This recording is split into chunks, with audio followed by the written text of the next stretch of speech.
Hello friends, welcome to online engineering. यहाँ पे हम डिस्कस कर रहे हैं आपका रैपिड रिवीजन सीरीज, जिसमें हम कवर कर रहे हैं आपका आरसीसी सब्जेक्ट। आरसीसी सब्जेक्ट्स में हम कवर कर रहे हैं आपका analysis part of singly reinforced beam. अगर आपने मेरा प्रीवियस पार्ट कवर नहीं किया है तो पहले आप प्रीवियस पार्ट कवर कर सकते हैं। थोड़ा सा एक नज़र डाल देते हैं अपने प्रीवियस पार्ट के ऊपर। प्रीवियस पार्ट्स में हमने डिस्कस किया था आपके पास कुछ बेसिक्स फार्मूले, जो कि आपके एग्जाम पॉइंट ऑफ व्यू से वेरी वेरी इंपॉर्टेंट है। सबसे पहले आपने टोटल कंप्रेसिव फोर्स निकालना सीखा, उसके बाद टोटल टेंसाइल फोर्स निकाला आपने, और उसके बाद अगर हम बात करते हैं limiting depth of neutral axis की, दोनों ही केस में बताई कि जब आपका स्ट्रेन 0.0035 हो और 0.0025 हो। उसके बाद में आपने देखा moment of resistance and limiting moment of resistance. जब आप डिजाइन करते हैं तो इन सभी स्टेप को आप फॉलो करते हैं डियर। बट आपको एक चीज जानना अब जरूरी है कि सर ये हमें कैसे पता चलेगा कि सर हम कौन सा सेक्शन डिजाइन करें। क्या सर हम अपना सिंगली रेनफोर्स्ड का बैलेंस सेक्शन, या अंडर रेनफोर्स सेक्शन, या ओवर रेनफोर्स सेक्शन? तो उसके लिए आपको क्या करना पड़ेगा, कंपेयर करना पड़ेगा किस किस का, actual depth of neutral axis and limiting depth of neutral axis, जिसको आज हम इस लेक्चर्स में कवर करने जा रहे हैं। क्लियर है? हमने क्या देखा है यहाँ पर, टाइप्स ऑफ रेनफोर्स सेक्शन। तो उसके लिए आपको क्या करना पड़ेगा, कंपेयर करना पड़ेगा आपके सेक्शंस को। कंपेयर किस किस की कंपेरिजन करनी होगी डियर, कंपेयर करना होगा। एक तो actual depth of neutral axis, जिसको मैं एक्स यू बोलता हूं, और दूसरा एक्स यू लिमिटिंग। ठीक है, ये बात आपको ध्यान रखनी है। दोनों आपने निकाल चुके हैं। अब देखिएगा, बात करेंगे हम सबसे पहले आपके अंडर रेनफोर्स सेक्शंस की बात करेंगे। देखिएगा, तो अंडर रेनफोर्स सेक्शंस क्या होता है। अंडर रेनफोर्स सेक्शन आपका वो सेक्शन होता है जिसमें देखिएगा अंडर रेनफोर्स मतलब जिसमें स्टील का अमाउंट कम होता है। तो यहाँ पे आप लिख सकते हैं, जहां पे क्या होता है सर, आपका जो स्टील का अमाउंट होता है वेरी लेस होता है। स्टील का जो अमाउंट होता है वो क्या होता है, लेस होता है। अब ऑब्वियस सी बात है, जिसका अमाउंट कम होगा वही अपनी मैक्सिमम परमिसिबल वैल्यू तक पहुंचने की कोशिश करेगा। बिल्कुल सही। तो ये भी आप लिख सकते हैं कि यहाँ पे जो फर्स्ट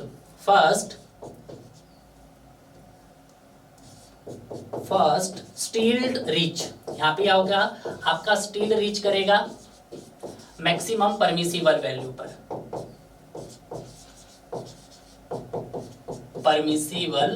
वैल्यू पर, ठीक है, ये बात आपको ध्यान रखना है।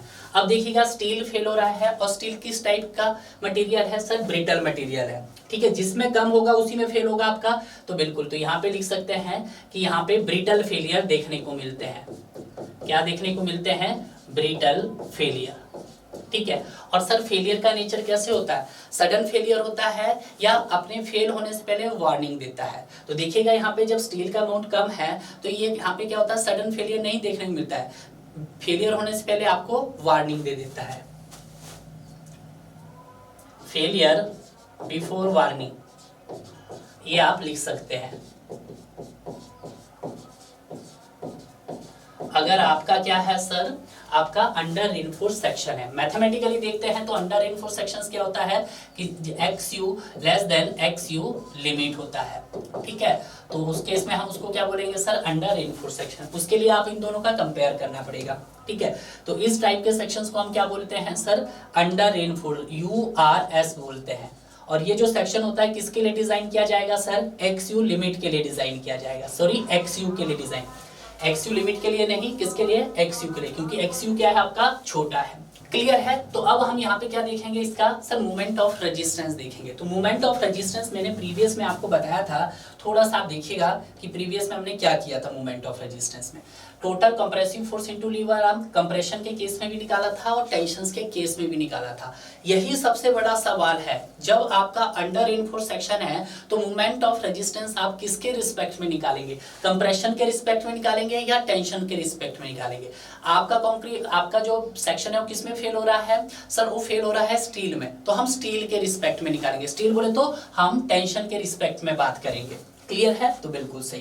तो यहाँ पे अगर मैं मोमेंट ऑफ रेजिस्टेंस निकालना चाहूँ, MOR, वो किसके रिस्पेक्ट में निकालूंगा सर, टेंशन के केस में निकालूंगा। ठीक है, तो मोमेंट ऑफ रेजिस्टेंस टेंशन क्या रहेगा आपके पास, ये रहेगा total tensile force into lever arm. तो टोटल टेंसाइल फोर्स कितना है, 0.36 FCKB। अब देखिएगा कौन सा सेक्शन है, अंडर रेनफोर्स, तो XU ही आएगा। तो yes sir, XU D minus 0.42 XU। Clear है, यही गलती करता है, यानी कि जिसमें फेल हो रहा है तो उसी के रिस्पेक्ट में आप क्या निकाल दीजिएगा, इसका मोमेंट ऑफ रेजिस्टेंस निकाल दीजिएगा। अब आता है बैलेंस सेक्शन। बैलेंस सेक्शंस आपके पास, इसका नाम जानना जरूरी है कि बैलेंस सेक्शंस को आप एक और सेक्शंस के नाम से जानते हैं, जिसको हम क्या बोलते हैं सर, लिमिटिंग सेक्शन बोलते हैं। कौन सा सेक्शन, लिमिटिंग सेक्शन बोलते हैं। अब जब लिमिटिंग सेक्शन बोलते हैं तो यहाँ पे क्या होता है, यहाँ पे जो आपका कंक्रीट एंड स्टील, कंक्रीट और स्टील दोनों क्या करते हैं, साइमल्टेनियसली रीच करते हैं,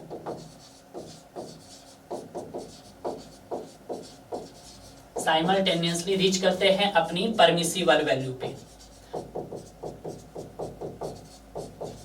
ठीक है, अब देखिएगा सर ये समझ नहीं आया तो इसका मतलब क्या है, देखिएगा हमने अंडर रेनफोर्स सेक्शंस की बात की थी, तो अंडर रेनफोर्स सेक्शन में जितना आपको रेनफोर्समेंट रिक्वायर्ड था उतना नहीं था, कम था। बट बैलेंस सेक्शंस में क्या था कि जितना आपको कंक्रीट के अंदर स्टील का अमाउंट चाहिए था उतना स्टील वहां पे अवेलेबल है। तो इसका मतलब क्या है कि दोनों की पॉसिबिलिटी है कि अपनी मैक्सिमम परमिसिबल वैल्यू तक एक साथ रीच करे। क्लियर है, ये हो गया है।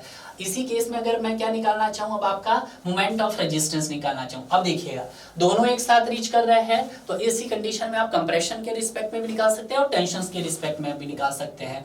तो moment of resistance in compression लिखेंगे तो C1 इंटू लीवर आर्म, तो ये हो जाएगा आपके पास। ठीक है, क्लियर है। और उसी तरह से टेंशन के केस में तो moment of resistance in tension, तो ये हो जाएगा आपके पास T1 इंटू लीवर आर्म। ठीक है, अब पता कैसे चला बैलेंस सेक्शन है, तो जब बैलेंस सेक्शंस की बात की जाएगी तो ये आएगा आपके पास तब कब, जब हमारे पास क्या हो, XU actual depth of neutral axis आपका XU लिमिट के बराबर हो। ठीक है, ये है। तो ये किसके लिए डिजाइन किया जाएगा स्टूडेंट, ये डिजाइन किया जाएगा आपका XU लिमिट के लिए। किसके लिए, XU लिमिट के लिए। अब ठीक हो गया, ठीक है, हो गया सही। तो देखिएगा यहाँ पे हम निकालेंगे तो टोटल कंप्रेसिव फोर्स कितना था 0.36 FC के B, XU की जगह क्या आएगा, अब XU लिमिट आएगा। ठीक है, into D minus 0.42 XU limit. Clear है, ये बात आपको ध्यान रखना है। उसी तरह से टेंशन्स के केस में, तो टेंशन के केस में 0.87 FY AST D minus 0.42 XU limit. Clear है, ये याद रखो। उसी तरह से हम बात करेंगे आपके ओवर रेनफोर्स सेक्शन की। ओवर मतलब रेनफोर्स का अमाउंट क्या है, ज्यादा है, बट कंक्रीट का अमाउंट कम है। तो यहाँ पे ये भी याद रखना। बट देखिएगा यहाँ पे जो फर्स्ट रीच करेगा, फर्स्ट रीच परमिसिबल वैल्यू, वो कौन करेगा आपका, वो कंक्रीट करेगा। और कंक्रीट किस नेचर का है सर आपके पास, सर ब्रिटल नेचर का है।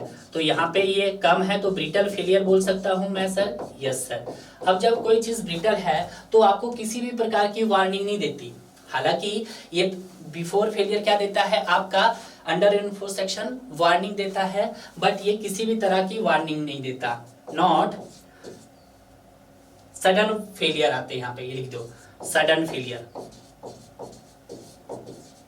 ठीक है, क्लियर हो गया इतना।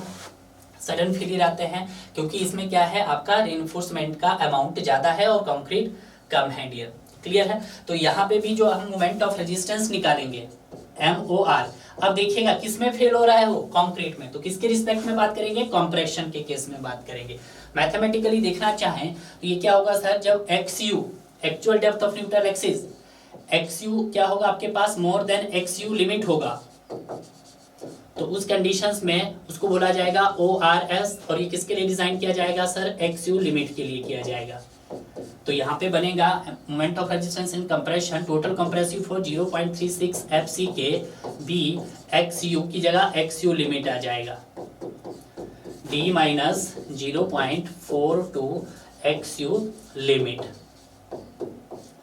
ठीक है, ये हमने निकाल दिया है। आपको अंडर रेनफोर्स सेक्शंस का पता लगा कि XU less than XU limit, तो किसके लिए डिजाइन किया जाएगा सर, एक्चुअल डेप्थ के लिए। अगर sir XU is equal to XU limit है तो किसके लिए सर, XU लिमिट के लिए। अगर मोर देन है तो किसके लिए सर, आपका XU लिमिट के लिए। But according to IS code ने इसको नॉट परमिटेड नॉट परमिटेड, इसको अलाउ नहीं किया, यानी कि आप ओवर रेनफॉल सेक्शन का डिजाइनिंग नहीं कर सकते हैं, एनालिसिस नहीं कर सकते, एनालिसिस कर सकते हैं बट डिजाइनिंग नहीं कर सकते हैं डियर। क्लियर है? तो ये थे आपके पास टाइप्स ऑफ सेक्शन जिनको हमने यहाँ पे बहुत अच्छे से कवर किया है डियर।